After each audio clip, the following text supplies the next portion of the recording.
네, 여러분 오늘 함께 할 수 있어서 굉장히 큰 영광입니다. 제가 오늘 드릴 말씀은요, 미국의 제가 이제 지식재산 관련 담당자로서 굉장히 중요한 말씀을 드리고자 합니다. 변호사 일회인 비밀 유지 특권에 대한 말씀을 드리려고 합니다. 제가 한 30년 동안 이제 재판에 들어간 변호사였습니다.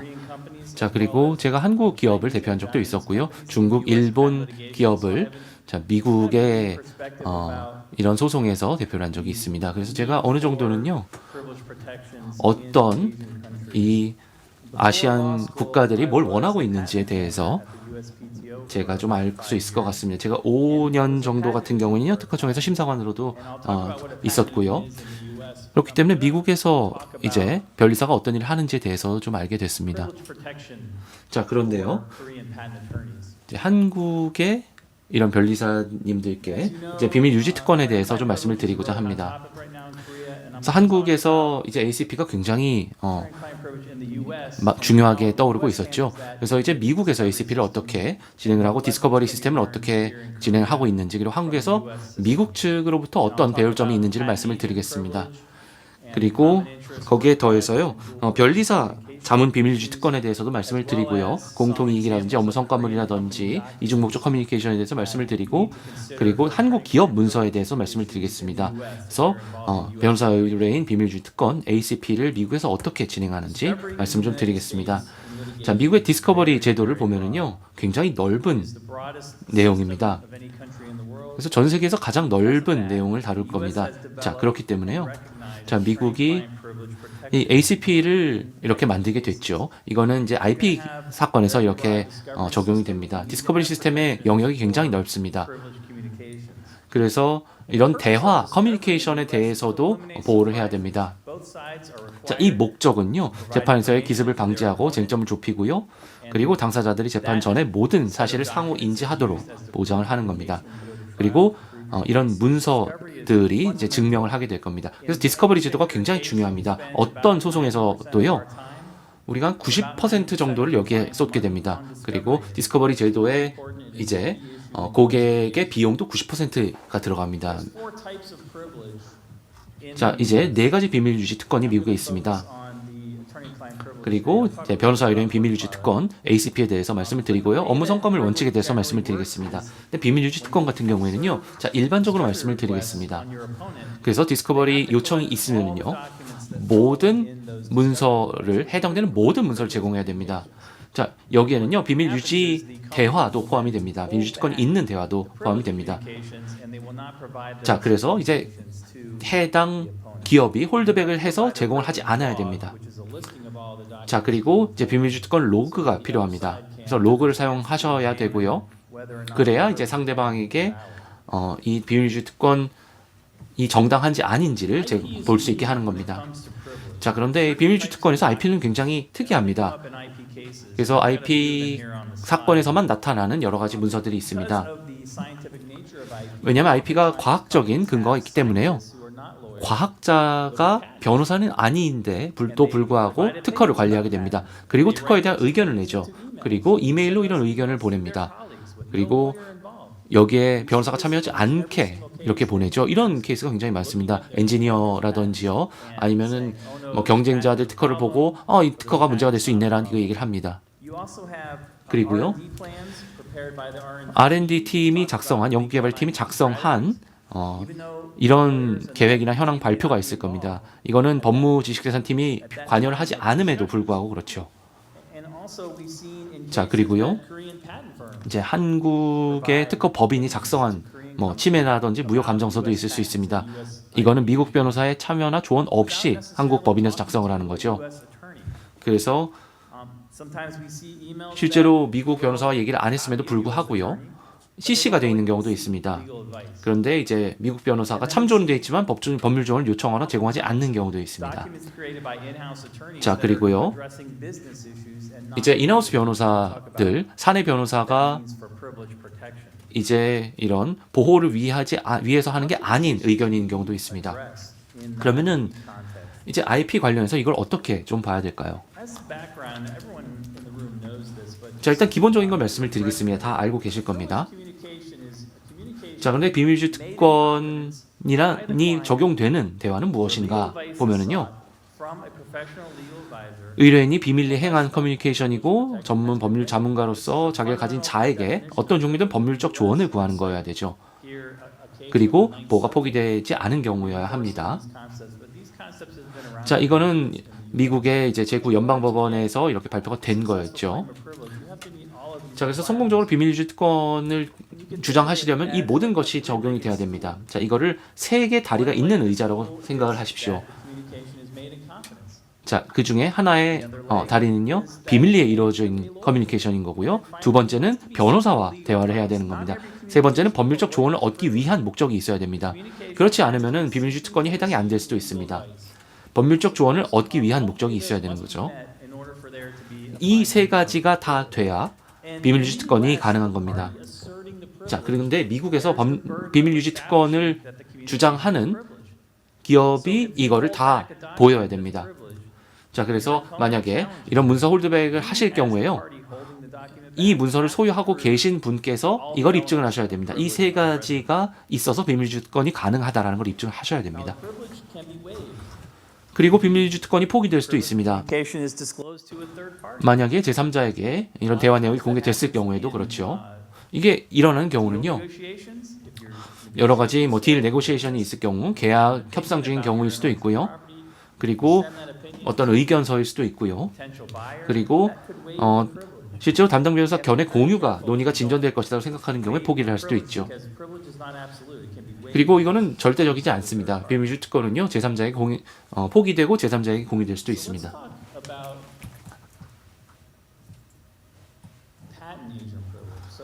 자, 그러면은 변리사 자문 비밀유지 특권에 대해서 좀 말씀을 드리겠습니다. 자, 페이턴트 에이전트 미국 변리사는요, 이제 미국 특허청의 관할이죠. 그런데 여기서 변호사가 아닐 수도 있는 겁니다.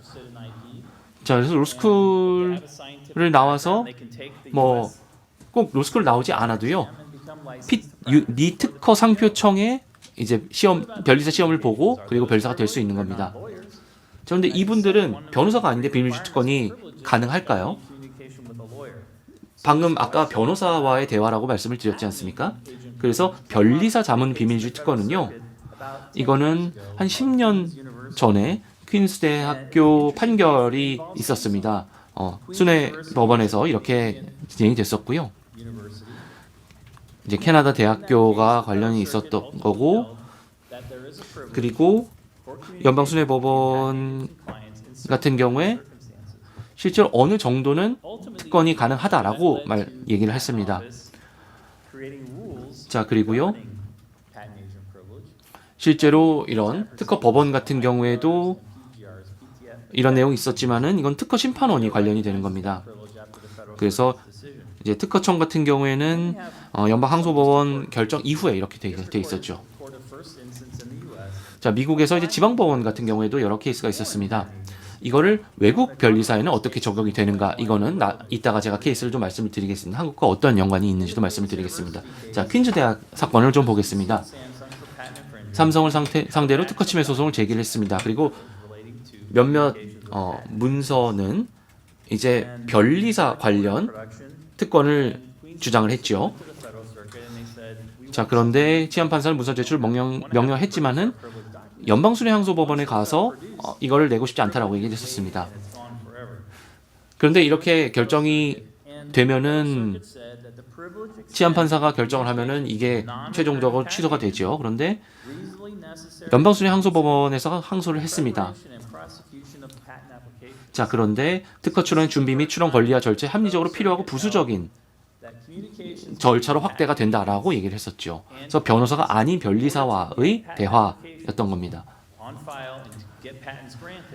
자, 그래서 이런 대화도 비밀유지 특권이 해당 가능하다라는 내용이었습니다. 자, 그리고 특허 심판원 같은 경우에 이런 연방 규정을 따른다라고 말씀을 드렸죠. 자, 그래서 실제로 의뢰인이 특허청 관련해서 변리사나 해외 변리사 같은 경우에 변리사 자문 비밀유지 특권이 존재하지 않는다라는 내용이 있었습니다. 자, 그래서요. 특허 상표청 같은 경우에 보면은요. 이제 국내 변리사, 해외 변리사에 다 적용이 된다라고 했었습니다. 여기서 중요한 거는요. 외국 변리사 같은 경우에는 실제로 이 특권을 홀딩할 수 있다라는 겁니다. 그런데 그러려면은요. 이제 해당 외국 변호사가 속하는 국가에서 이거를 허가를 해야 되고, 그리고 본국에서도 이 내용이 적용이 되는 외국 변리사만 가능한 겁니다. 자, 그렇기 때문에요. 그렇게 되면은 이제 미국에서 변리사 자문 비밀유지 특권이 해당이 되는 경우는 외국에서도 이게 제공이 돼야 되는 거죠. 그래서요, 이거는 적용이 되려면 이게 중요하다라고 말씀을 드렸습니다. 그래서 퀸즈 대학교 판결 이후에요. 그래서 1990년, 2022년에 여러 가지 중에 두 가지 케이스가 있었습니다. 그리고 위에 있는 이 너프 인슐레이션 케이스를 보시면요. 크나우프 인슐레이션이죠. 이거는 영국의 변리사가 참여를 했었습니다. 그래서 영국에서 온 변리사였는데 비밀유지 특권이 적용되는가? 판시는 비밀유지 특권이 적용된다였었습니다. 영국 변리사로서의 파머의 권한 범위 내에서 크나우프와 파머 간의 커뮤니케이션에 특권이 적용된다라고 판시를 했었습니다. 그래서 이건 미국에서 영국 변리사에 적용이 된 거죠. 그래서 변리사가 모국에서 어떤 권리를 갖는가를 보게 되는 겁니다. 그래서 변리사가 본국에서 이런 특권을 갖는가가 중요한 겁니다. 자, 필립스 같은 경우에는 네덜란드였고요. 네덜란드 변리사였습니다. 자, 네덜란드 변리사가 법률 실무를 수행할 수 있는 권한 범위 내에서 활동했는지 여부를 판단을 했고 증명하지 못했다고 판단했습니다. 왜냐하면 네덜란드 본국에서 이런 비밀유지 특권이 없었기 때문입니다. 자, 그래서 비밀유지 특권을 외국 변리사와 주장을 하시려면요, 이 외국 변리사가 본국에서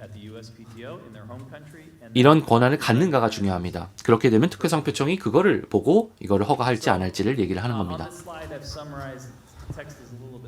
자, 여기 보시면요, 글씨가 좀 작지만요, 요약을 좀 했습니다. 그래서 변리사 자문 비밀유지 특권의 현재 내용입니다. 특허 심판원을 보면은요, 인정이 됩니다. 미국과 외국 변리사 모두 해당이 됩니다. 자, 그런데 만약에 대리인 권한 범위에 합리적으로 필요하고 부수적인 경우에 본국에서 이게 있는 경우에 가능하죠. 자, 그런데 무효나 침해나 라이선스 관련해서 연방지방법원에는 없습니다. 이거는 특허심판원과 연관이 없기 때문에 허용이 되지 않습니다. 미국 변리사 같은 경우에는요, 특허 출원 권리화 절차에서 미국 변리사는 인정이 됩니다. 그런데 외국 변리사 같은 경우에는 불확실합니다. 본국의 규정을 따르죠. 자, 이런 요건들이 있습니다. 그래서 본국에 이런 특권이 있는가를 봐야 됩니다. 그러면 한국은 어떨까요? 한국에는 어떻게 적용이 됩니까? 그러면 한국의 변리사에는 어떻게 적용이 될까요? 자, 작년에 보면은요, 자, 한국에는 이제 ACP 같은 경우에는 공식적으로 얘기가 나오기 시작했습니다. 그리고 내년 2월에 ACP 같은 경우에 적용이 되겠죠. 그런데 한국 변리사는 어떨까요? 한국 변리사는 ACP에 적용이 되지 않죠. 그래서 한국 변리사를 보면은요,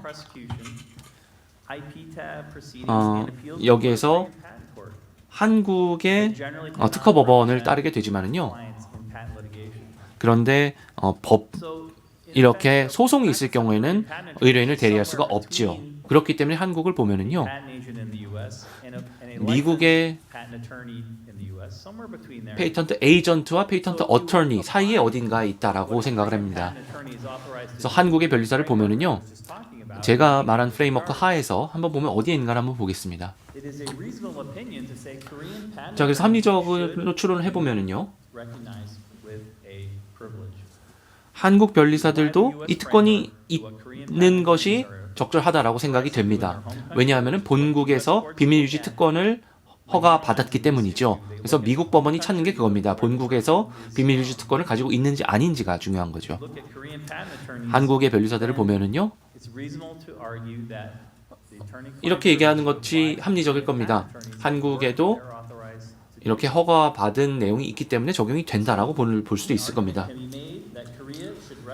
자, 그렇기 때문에요, 한국이 이제 ACP를 변리사에게도 적용하는 것도 합리적일 수 있다라고 얘기를 하겠습니다. 자, 그런데 ACP 같은 경우에는 예외 조항이 있습니다. 만약에 제3자와 공유하는 경우에는요, 일반적으로는 유지특권이 유지가 되지 않습니다. 그런데 만약에 공동의 법적인 이익을 공유할 때는 괜찮습니다. 자, 그리고 여기 뭐 피고가 많은 경우가 많죠. 이제 하나의 소송에서 피고가 많은 경우에는 이런 내용이 있을 수가 있습니다.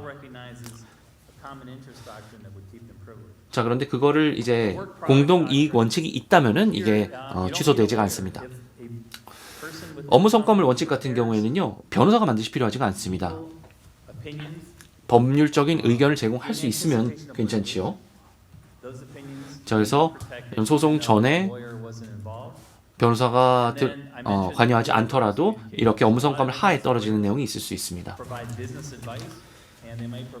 자, 그리고요, 이중 목적 커뮤니케이션 같은 경우에는요, 변호사가 법률적 조언 이상의 비즈니스적인 조언이 포함될 수도 있습니다. 자, 그런데 이제 법률 조언이 1차 목적이 아닌 경우에는 이것도 해당이 안 되죠. 자, 공동이익 원칙입니다. 공동의 법적인 이익이 있어야 됩니다. 비즈니스적인 이익이 아닙니다. 그래서 피고가 여러 명인 케이스에도요, 공동의 법적인 이익이 있어야 됩니다.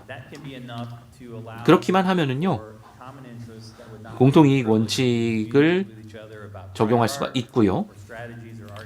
그리고 뭐 전략적인 내용이 들어간다고 하더라도 여기에서 특권이 깨지지 않는 거죠. 자, 미국의 업무 성과물 원칙을 보면은요, 1947년에 힉맨 대 테일러 사건으로 돌아갑니다. 자, 만약에 소송을 예상하여 또는 재판을 위해서 준비된 것이면, 그리고 당사자에 의하거나 당사자를 위해서 또는 당사자의 대리인으로서 작성이 된 것이면 됩니다. 그런데 소송을 예상해야 됩니다. 재판을 위해서 준비된 것만 됩니다. 실존하는 뭐 위협이 있거나 특허를 행사함에 있어서 어떤 문제가 있을 걸 예상을 했을 때만 적용이 되는 겁니다. 자, 그 의미를 좀 보면은요, 자, 만약에 재판을 위한 문서가 아니더라도요, 소송을 예상하거나 그런 경우가 중요하죠.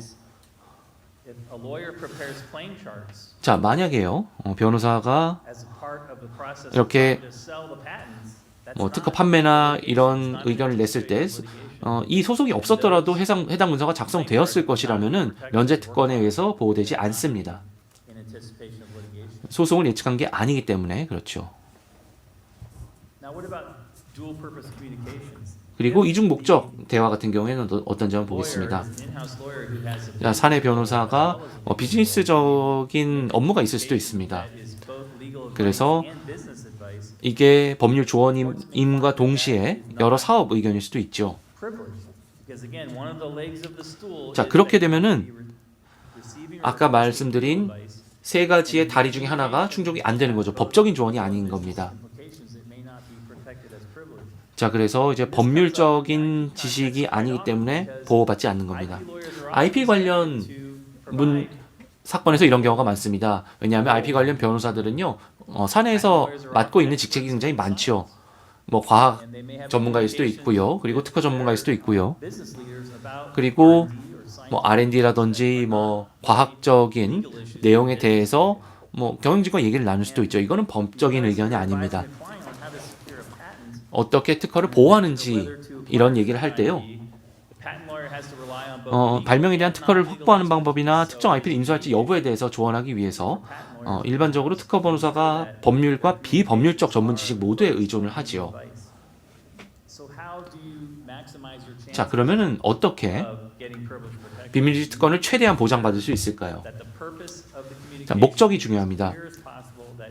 목적이 법률적인 조언을 구하는 것이다 라는 것을 확실히 할 필요가 있습니다. 사업적인 내용이 들어갈 때 이거를 따로 분리를 해서 법적인 대화를 분리하는 게 중요합니다. 뭐 이메일이라든지 메모라든지 이런 걸 고객에 보낼 때 이걸 분리하시는 게 중요합니다. 그래야 이제 이중 목적 대화를 피할 수가 있죠. 자, 그럼 비밀주의 특권이 어떻게 적용될 가능성을 높일 수 있을까요?